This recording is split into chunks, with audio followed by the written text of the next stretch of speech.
I, 20 female, have always been close to my brother Alan, nearly adult. We've been friends since the day he was born, and though he gets on my nerves as most brothers do, I still love him more than anything and like having him around. When I moved out of our parents' house at 18, I left my brother with a spare key and told him he could come over whenever he wanted or needed to. Since I moved out, Alan has come around to my apartment pretty much every day. He and our parents have been arguing a lot lately, and my apartment has become his safe haven when he needs it to be. Lately, their arguments have been getting increasingly worse. Most of the conflict has come from our dad, honestly. He's had an issue with the way Alan dresses and expresses himself. A month ago, Dad found an eyeshadow palette in Alan's room and decided to destroy it because he didn't think his son should be wearing makeup. Alan was really devastated, and so to try and cheer him up, I bought him some other palettes and told him that he could keep his makeup and stuff at my place so that our parents wouldn't find out. We've been doing this for a while, so all of Alan's stereotypically feminine belongings, dresses, makeup, etc., are kept in my house for him to have when he comes over. A few days ago, my brother called me crying and said that our parents were yelling at him for continuously disobeying their rules about the things he's allowed to wear and do. Our dad said nasty things that I can't type out without risking deletion, but they were bad. I went over there and got my brother so that I could drive us home. He said he isn't planning on going back for a while, and I honestly don't blame him. He stopped answering our mom's calls and texts, so she started calling me instead. She told me that I needed to convince my brother to come home and stop enabling all the things he's doing that we were raised to disagree with. She thinks I'm undermining her and my father's authority by supporting Alan's choices, and that they both want what's best for their son at the end of the day. I told her that if they keep bullying their child for trying to be himself, they're going to end up not having a son to worry about at all, because ignorance like theirs has sent people to their graves, and I, for one, will never forgive her if I have to see Alan's name etched in stone. I guess my mom told her sister what happened, because then my aunt texted me to say that I was an awful person for saying such a horrible thing to my mother, and that even if I think the way my parents are handling this doesn't seem right, Alan is still their child, and me saying I'd blame them if something happened to him is cruel.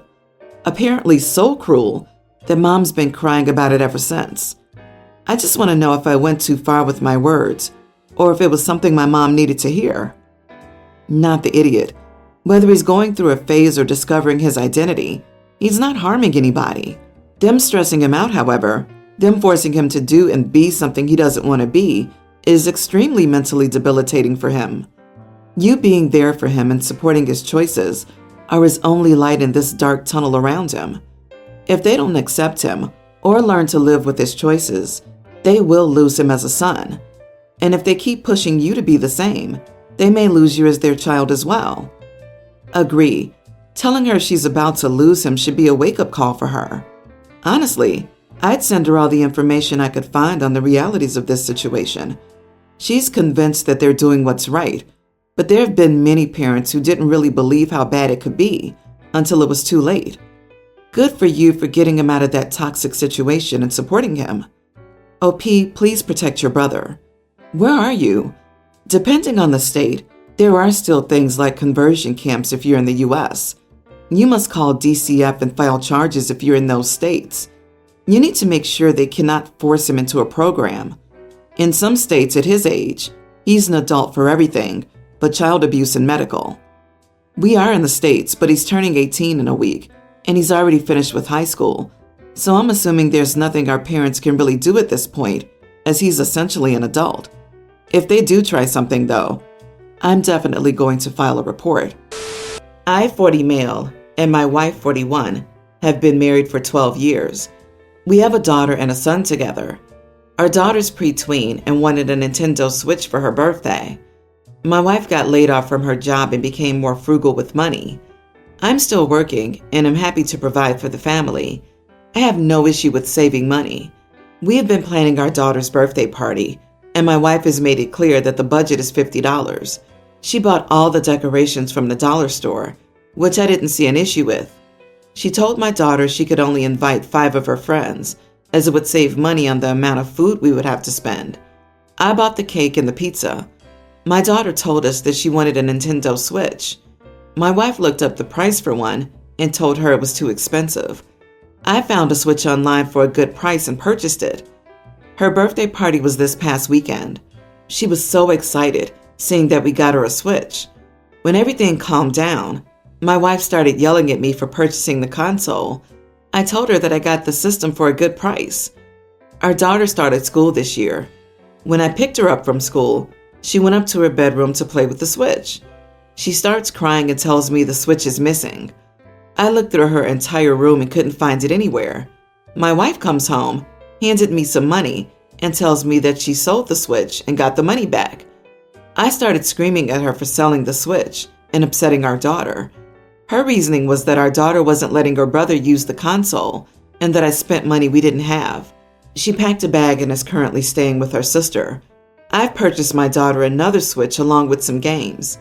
Sister-in-law thinks I'm being a horrible husband and not respecting my wife's decision to save money. Am I the idiot?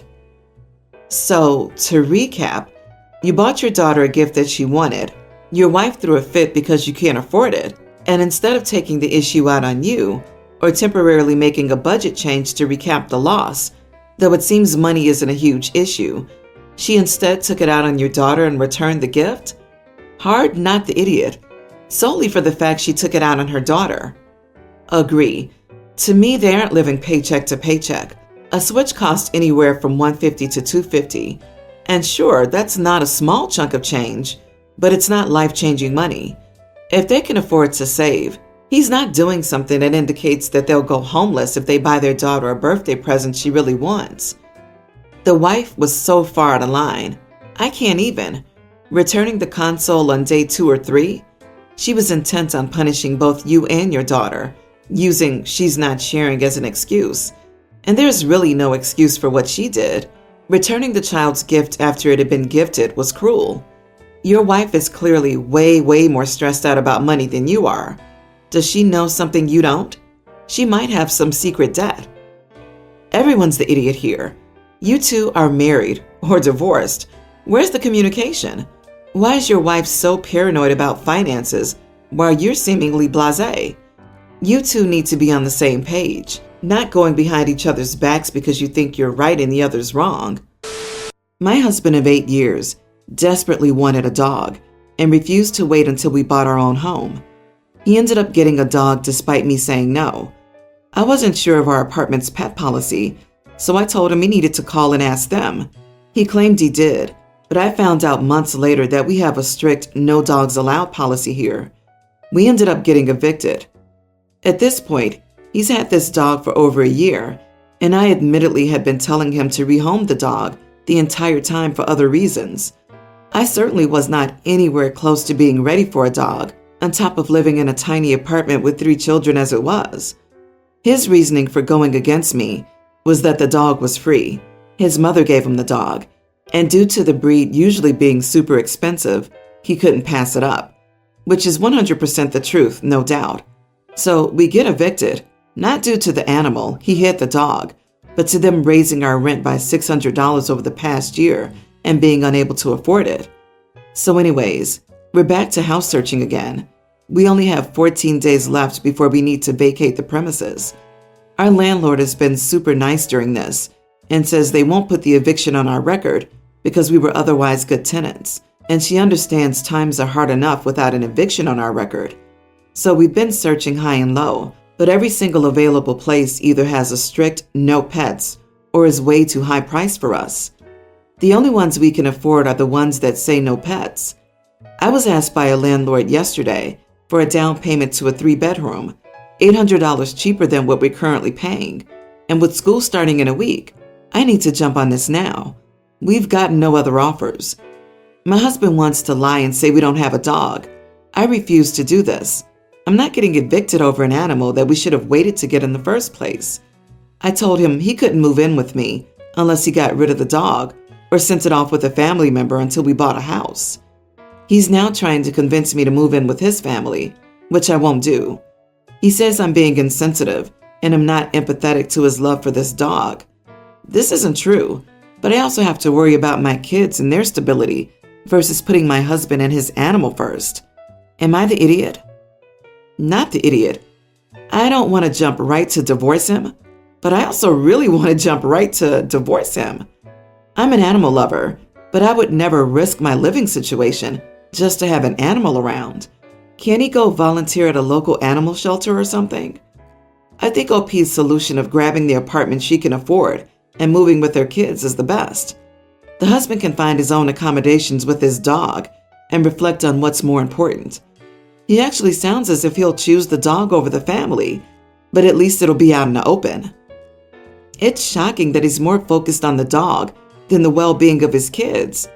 He went behind your back to get the dog, especially after you said to check the rental agreement. He lied. You don't actually have a problem with the dog, and honestly, from the sounds of it, you like the dog, but you're looking out for your 3 children, which should be your priorities. Yeah, the with 3 children line was my spit take moment. Until then, I figured this was a 20-year-old dimwit who had just moved out of his parents' house. I'm a dog lover, but I am against people owning dogs when they can't provide proper care. Money's tight, and you have 3 kids. He shouldn't have taken the dog from his mother. I hope you find the dog a better home. When our kids were growing up, my wife had a lot of rules regarding what media she'd let into the house. The main thing was that she didn't want any villain toys or stuff.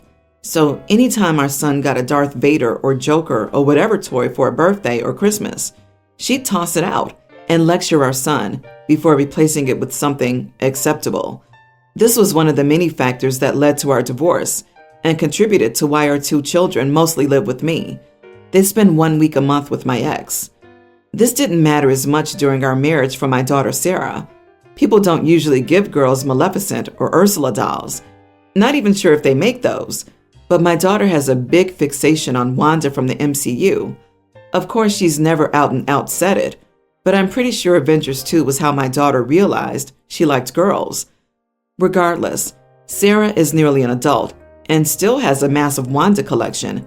Every toy, piece of art, mug, you name it, she's got it, which has never been a problem until now, because my ex finally saw Multiverse of Madness and she knows Wanda's a villain now.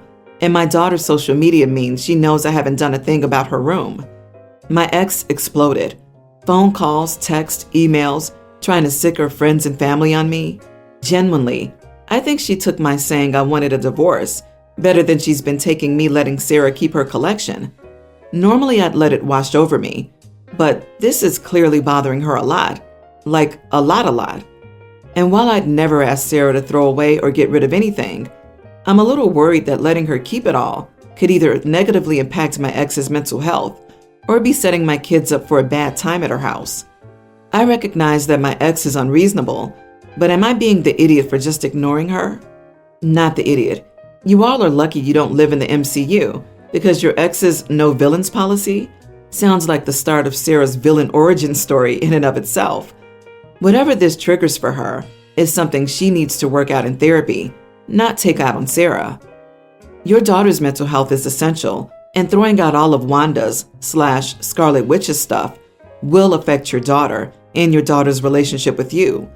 Tell X she can control what items come into her home, but she's to butt out of what is in your home, as long as it's not causing your kids any physical harm.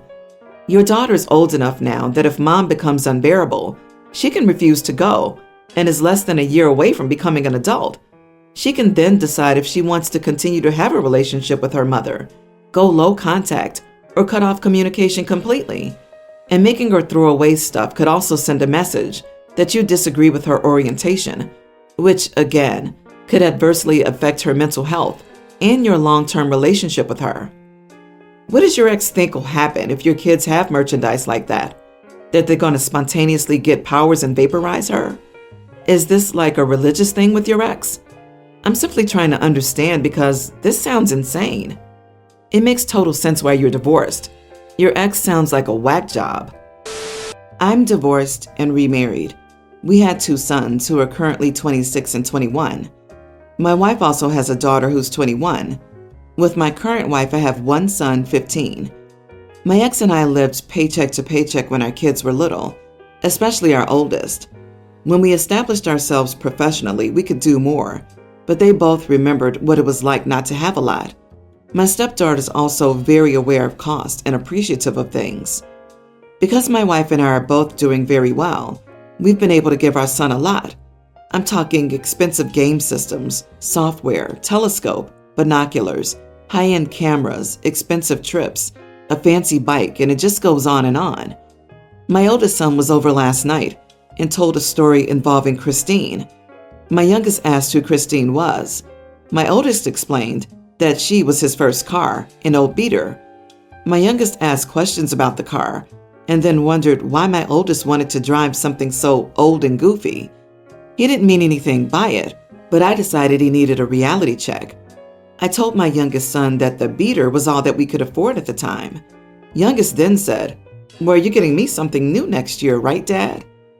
I admonished him, saying that he was acting spoiled and rubbing it in his brother's face that he won the birth order lottery. Youngest was upset by that comment and went to his room to sulk. My oldest said I was too hard on him, and my wife was angry. I just think he needs to learn to be more considerate of others. Is spoiled really such a nasty word? You are the idiot.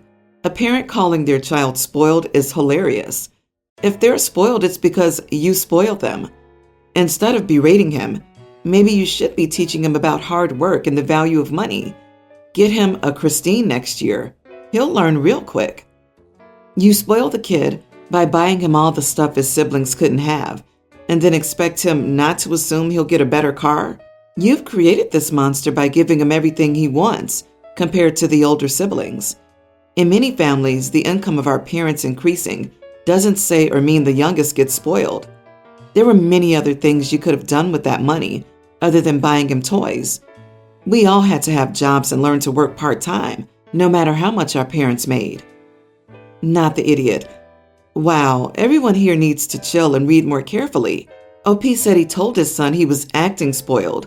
I think a teen should have a better grip than asking someone why they would drive a clunker.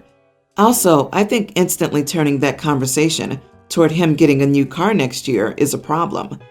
Could OP have been more diplomatic about this? Probably, but I don't think the call out here is unwarranted or unreasonable. A clarifying follow-up conversation about being grateful for what they have is perhaps a good idea.